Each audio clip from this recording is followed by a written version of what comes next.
Well, greetings everybody. Welcome to our King's channel. Today is the last day of this great feast for me, and it may have already been the last day at sunset last evening for some of y'all, but I hope you realize that it's a time that our Father is the nearest to us is the Sabbaths and the feast days, and he truly wanted y'all to really enjoy yourselves before him so that he could rejoice also in your desire to have righteous pleasures. That's why he commanded us to have sheep or oxen or whatever it is we desire during his feast, and to enjoy it before him at the place where you are at, and to the best of your ability. And I know a lot of us, living conditions aren't the greatest. Kind of made me almost homesick, and I thought about, scenes like this. In the past, it used to be, when I was real young in seeking the true faith, I went through different cults and things of that sort. I was born one of the chiefest cults, the Catholics, and went on from there. But when I went to the house of Yahweh there in Abilene, Texas, and Clyde, before it turned, of course, we would always have gatherings together, us men and such, where we would go over scriptures, we would sing psalms, and really enjoy each other's company, And I know these times are going to come again when we're gathered. We're going to just be overwhelmed with the workload, yes, but we're going to have some righteous fellowship, and it's going to make everything worthwhile, my friends. But remember, the feasts and Sabbaths. Every Sabbath you should have the best of the best if you can afford it, Have an extra slice of cheese or something on the Sabbath and enjoy the fellowship with one another in our King. And by doing so, our Father will see you through his righteous Son during the feasts and on the Sabbaths. Our Father can actually see you and see how you have progressed in your walk among the thorns. But what I do want to do is give a last day of the feast blessing on y'all. Hopefully some beautiful words that will become part of you, to be written in your inward parts, that you can stand on, especially during these lonely days until we are gathered. But here in Psalms 91:1 it says, "He who dwells in the secret place of the Most High shall abide under the shadow of the Almighty." And of course, the only one who dwells in that place at this time is our Messiah. No one else has gone to heaven. No one else is going to heaven. The kingdom's coming to the earth as we keep the feast here, and who knows when we're going to see Yahweh Shema sitting there on the clouds, where everyone on the earth will see it. It's 1,500 miles long, high, wide, in every direction. It's 1,500 miles square, and it's going to be a magnificent sight for all of mankind to see. But that's where our King dwells right now, under the shadow of Father Yahweh. And the King was given everything. The Father turned over all things to the King, who will at one time give everything back to the Father once all the plan is taken care of. And I believe probably at the time where the heavens and earth are destroyed, which no man knows the time or hour, not even Messiah knows that time. But our Messiah knows everything about when he's coming back. He's the one fulfilling these prophecies, bringing them to pass, that they be fulfilled, so that your belief can become even stronger when you see these things. But anyway, Yahshua dwells in the secret place of the Most High, and he shall abide under the shadow of the Almighty. I will say of the Messiah, he is my refuge and my fortress, my King in whom I will trust. Surely he shall deliver you from the snare of the fowler and from the perilous pestilence. He shall cover you with his feathers, and under his wings you shall take refuge. His truth shall be your shield and buckler. And of course, truth is the every living word. The truth is the word. The word is the truth. It's also the Holy Spirit. It's our King is this truth. Our King is the every living word. So anyway, his truth shall be your and my shield and buckler. You shall not be afraid of the terror by night, nor of the arrow that flies by day, nor the pestilence that walks in darkness, nor of the destruction that lays waste at noonday. and please pay particular attention to this. You might need earplugs. 1,000 will fall by your side, and 10,000 at your right hand, but it shall not come near you, righteous saints of Yahweh. What'd you say? 1,000 will fall by your side, and 10,000 at your right hand, but it will not come near you, righteous saints of Yahweh. Only with your eyes shall you look and see the reward of the wicked, because you have made our King, who is my refuge, the Most High right now, because Father Yahweh gave it all to him, your dwelling place. You are to dwell in our Messiah, and he will dwell in you. And our Father will see us at the feasts and on the Sabbaths. If you endure, no evil shall befall you, nor shall any plague come near your dwelling, for our Messiah. For he shall give his Malachim, his holy Malachim, charge over you to keep you in all your ways. Your ways should be becoming our Father's ways, and your thoughts our Father's thoughts as well, as we're on this journey. And my King, our King, is going to give his holy Malachim charge over you to keep you in all your righteous steps. In their hands they shall bear you up, lest you dash your foot against a stone. You shall tread upon the lion and the cobra, the young lion and the serpent you shall trample underfoot. Because he has set his love upon me, therefore I will deliver him. See, our Messiah says, if you set your love on the law, on his every living word, if you set yourself upon that love, which is the keeping of the commandments, because he has set his love upon me, therefore I will deliver him. And I will set him on high, because he has known my name. Now in 2nd Yachanan, or John, chapter 2, 3 through 6, it says straight out, he who says he knows our Messiah and yet does not keep the commandments, they're a liar and there's no truth in them. And whether our King had revealed to you his name was Yahshua, as he did for me, or Yeshua, as he may have done for you, or Yehoshua, as he may have done for you. And if you're calling on the Jesus and saying that you're saved, well, you should be doing what the Jesus told you to do. Those who worship Yeshua or Yehoshua or Yahshua, we do what the Jesus told you to do, and that's why you hate us. So please repent. Do what the Jesus told you to do in the scripture. Come to our King's channel and learn what these words are all about and for whom they are to. It says, he shall call upon me and I will answer him. I will be with him in trouble, and I will deliver him and honor him. With long life I will satisfy him and show him my salvation. Well, I don't care much for long life, really. In this world, I don't. But what made it all worthwhile is where our King has shown me his salvation. Keep the give or take 613 laws that pertain to you, which is your tutor to show you how to keep the 10 commandments.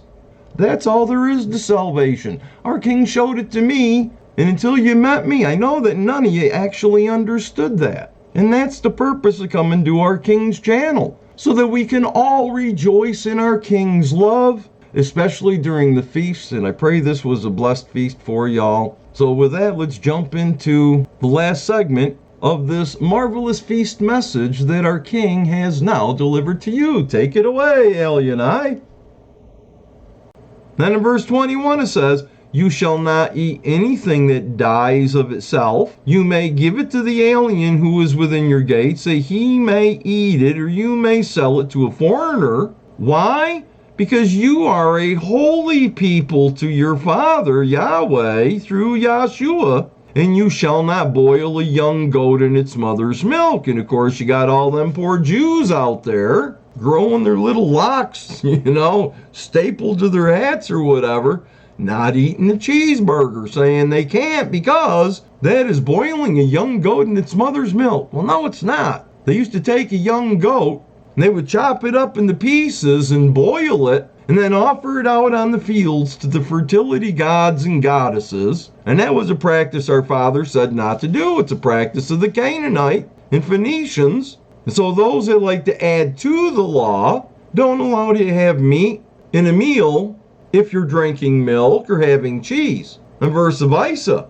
If you're having milk or cheese or yogurt or whatever kind of milk product, well, you can't have meat with it. Hence, no cheeseburger, and it has nothing to do with the law. These are just traditions that they bind each other into Satan's kingdom over. I'll tell you what, the pizza I'm about to make when I'm done loading this up, putting it out there, is going to have hamburger and thick cheese, I'll tell you what. I got a few packs of mozzarella and several other cheeses, and I'm going to enjoy it. That's what this feast is about.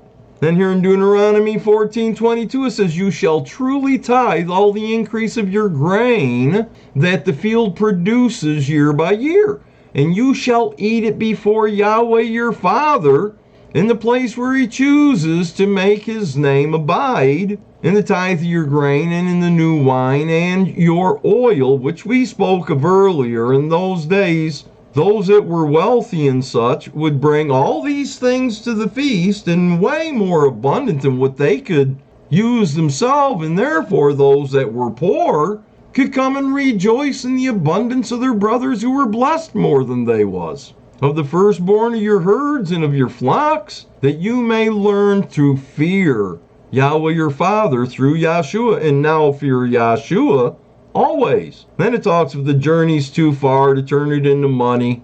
And we discussed these things in a video before, wherein the King James Version does vary quite a bit from the New King James Version. For it shows here, "And you shall spend that money for whatever your heart desires, for oxen or sheep, for wine or similar drink." Where the King James Version says, in verse 26 as well, here in the King James Version, "And thou shalt bestow that money for whatsoever thy soul lusteth after, for oxen or for sheep or for wine or for strong drink," not similar drink, "or for whatsoever thy soul desireth." And of course we spoke in prior videos about where your soul shouldn't want harlots and shouldn't want oysters and clams. Another thing the Jews don't permit is shrimp and lobster, and of course they've got fins and they've got scales. Whatever peels like bark is considered a scale, and I wouldn't eat neither of them because they're nasty today. They're full of defilements, they're filters, but so are carp, and carp have fins and scales. And what it says is not fish, "Of these fish you may eat," but it says in verse 10 of Deuteronomy 14, "And whatsoever hath not fins and scales you may not eat." Up here in verse 9 says, "These ye shall eat of all that are in the waters." It doesn't say fish. It says of all those that are in the waters you can eat. You shall eat of all that are in the waters. All that have fins and scales shall ye eat. A crab does not have fins and scales, but crawdads and shrimp and lobsters, on their legs they've got fins. Their tail is a fin. On a fish, the tail is a fin usually, or they got the little dorsal fins or the back fin. And if they've got scales, which the definition is, they peel away like bark. Well, that's what crawdads and lobsters and shrimp do as well. And that's why Deuteronomy 14:9 didn't say of all the fish that are in the waters. It says, "These ye shall eat of all that are in the waters." And lobsters, shrimp, and crawdads, though, as I said, I wouldn't eat none of them right now. I wouldn't. Unless they was raised in a clean environment. But those are not condemned in the scriptures here, although the Jews condemn it. but from breaking the commandments and what is taking place and is going to take place among us. Please read Deuteronomy 28. Verse 61 here. We read 60 where he's going to bring back all the diseases of Egypt on us, of which they were afraid, and they're going to cling to them. Also every sickness and every plague which is not written in this book of the law will Yahshua bring upon you until you are destroyed.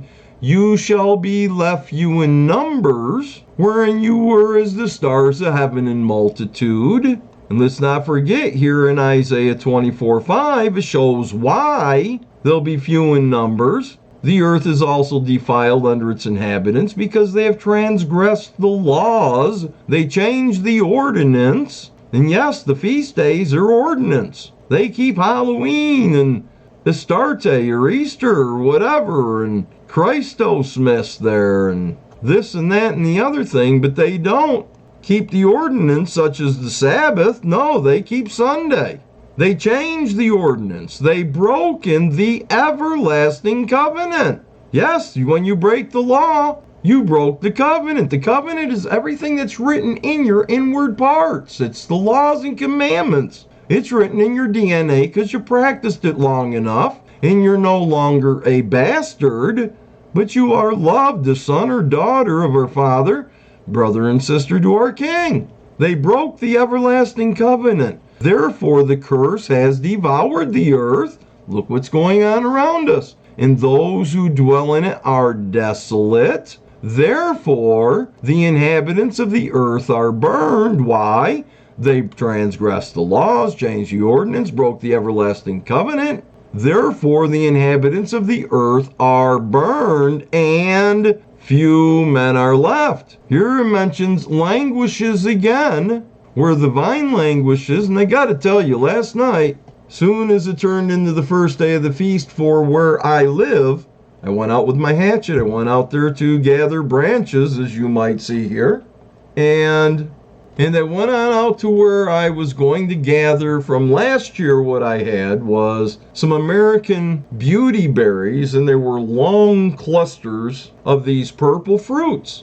And I thought how wonderful it would be to get some more for this year. So I went back out there with my hatchet. I couldn't find a single berry. It was like there was none. There was also apple trees around, and not one of them had an apple. I couldn't believe it.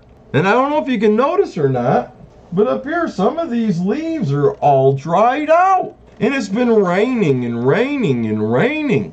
So I don't know what's going on there. But read down through Isaiah 24 here, and you'll see that we're in for some really big earthquakes. Oh, they downgraded. It appears the 6.4 or 6.5 earthquake they had there in Chile, and they brought it down to a 4.6 now. Anyway, the one in the Philippines are still a 5.0, and these earthquakes are going to get way worse. As you can see here in Isaiah 24, it shows in verse 19 how the earth is violently broken. The earth is split open. The earth is shaking exceedingly. And as you can see here in Revelation 6 verse 12, it says, I looked when he had opened the sixth seal, and behold, there was a great earthquake. And the sun became black as sackcloth of hair, and the moon became like blood. The stars of heaven fell to earth as a fig tree drops its late figs. There's a whole lot of fireballs been coming around here lately too. And of course, if you've got earthquakes, this great earthquake popping off a bunch more volcanoes, what about Yellowstone? Who knows? But the sun becomes black as sackcloth of hair. There's going to be a lot of stuff in the air. Well, I'm tempted to think here in verse 24, chapter 28, Yahshua is going to change the rain of your land to powder and dust. From the heavens shall it come down on you until you're destroyed. You know, you get about an inch of dust on a roof or whatever, and the sheer weight of that alone will make roofs collapse, and getting the stuff on your skin will give you boils. These boils are going to be pretty bad. It says in verse 27, Yahshua will strike you with the boils of Egypt, with the tumors, with the scab, with the itch. A lot of this is going to come from the ashes coming down from the sky. I believe where we're going to be gathered, though, my friends. Our king can keep the wind from blowing that sort of stuff in on us. And remember, the blacksmith, our father said he created him and the coals to bring forth his weapons to destroy. And he said these things are not going to increase against us. And then up here we are in Deuteronomy 28:60 again. He's going to bring back all the diseases of Egypt and stuff. Also every sickness and every plague. Now what plague have we got going on right now, my friends, my brothers, my sisters? What plague do we have already? So Deuteronomy 28 is being opened. And this here was sent to me by our brother Shane out of Angleton, Texas. And he asked me to bring this out, and therefore I think it's a great time to do so. But this is put out by the Canadian Times, which is canadiantimes.love. And then they got /health and a bunch of other stuff. But I believe if you put in canadiantimes.live, you could probably come up with this article wherein it says, all those who've done the JabberWalkie. Okay, now I hope you can put into context what I'm speaking of when I say JabberWalkie or jabbed or jab, as being as these people had spelled this in such a way that hopefully the spiders won't pick it out and cause this video to be deleted. Okay, that would sucketh greatly. But anyway, it says, all those with the JabberWalkie, those people must quarantine over the winter months or risk serious illness. This is put out September 9th, 2021 by London Times. Now get this. And I did bring out a video just shortly ago explaining how I do believe that there are those of the JabberWalkie that are going to start dropping like flies. It's all part of the Four Horsemen. But listen to this. World Health Organization European Advisory Group of Experts in Immunization, former Vice President Professor Christian Perroni, yesterday said that all JabberWalkers must quarantine over the winter months or risk serious illness. This interview comes from UK Column News. Perroni specializes in tropical pathologies and emerging infectious diseases. He was chairman of the Specialized Committee on Communicable Diseases of the High Council of Public Health, confirming the rapidly deteriorating situation in Israel and the UK. The infectious disease expert stated JabberWalkies should be put in quarantine and should be isolated from the society. He went on to say, un-JabberWalkied people are not dangerous. JabberWalkies are dangerous for others. It's proven in Israel now. I'm in contact with many physicians in Israel. They're having big problems. Severe cases in the hospitals are among JabberWalkies, and in UK also. You have the larger JabberWalkie program, and also there are problems. The current working group on the coronavirus in France was reported to be utterly panicked on receipt of the news, fearing pandemonium if it follows the guidance of the experts. Please get this, my friends. Israeli Dr. Kobi Haviv told Channel 13 News, please let this sink in. 95% of seriously ill patients are JabberWalkies. Fully JabberWalked. They've had the full JabberWalking. So the fully JabberWalkers account for 85 to 90% of hospitalizations. We are opening more and more coronavirus branches. The effectiveness of the jab is declining or disappearing. Again, go ahead, read these articles. You could probably find things otherwise as well. Now, my brother Shane also sent me this here article by LouRockwell.com, wherein this article was from September 20th, 2021, citing the coronavirus data and facts is not propaganda. Now I'm just going to read the note here. If y'all are interested in the article, please go to it and read it. And keep in mind, Deuteronomy chapter 28, as well as the four horsemen. These things are alive from what I'm stating, seeing in the written words. It says the text below is a response to an email a reader sent me in response to my piece called Recognizing the Obvious. Hard data from Israel reveals JabberWalkie failure. In his note, the reader wrote, "You are very mistaken in believing your propaganda. It is irrelevant," he said, "how many people get infected after being jabbed. What matters," he argued, "is that the jabs protect from serious coronavirus." And he says, "I appreciate my reader's sentiments. I know he was sincere and meant well. His stance is typical of countless other people who have been denied vital facts and information about the jabs, which is being deliberately withheld and censored by the coronavirus establishment." And my reply follows.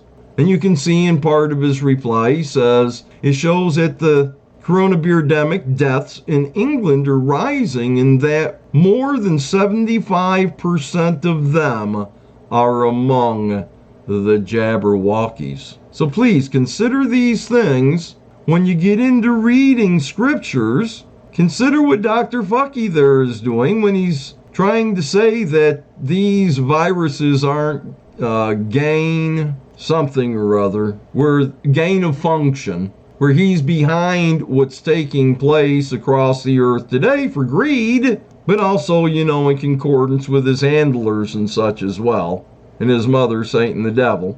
But they're bringing these things, and it's already here in Deuteronomy 28:61. This is speaking of the coronavirus. Also, every sickness and every plague which is not written in this book of the law, he'll bring upon you until you're destroyed. Yes, the coronavirus was not found written in this book of the law. These things are newly created.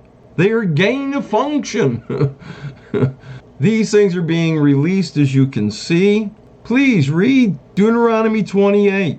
I even went through this Deuteronomy 28:68, where Yahshua will take you back to Egypt in ships. Of course, it wasn't on a ship. I'm talking the spiritual aspects of fulfilling this in my life. But take you back to Egypt in ships by the way which I said to you, you shall never see it again. And there you shall be offered for sale to your enemies as male and female slaves, but no one will buy you. It was horrible that I had been out of work for like 9 months. I went around to people saying, I'll work for free.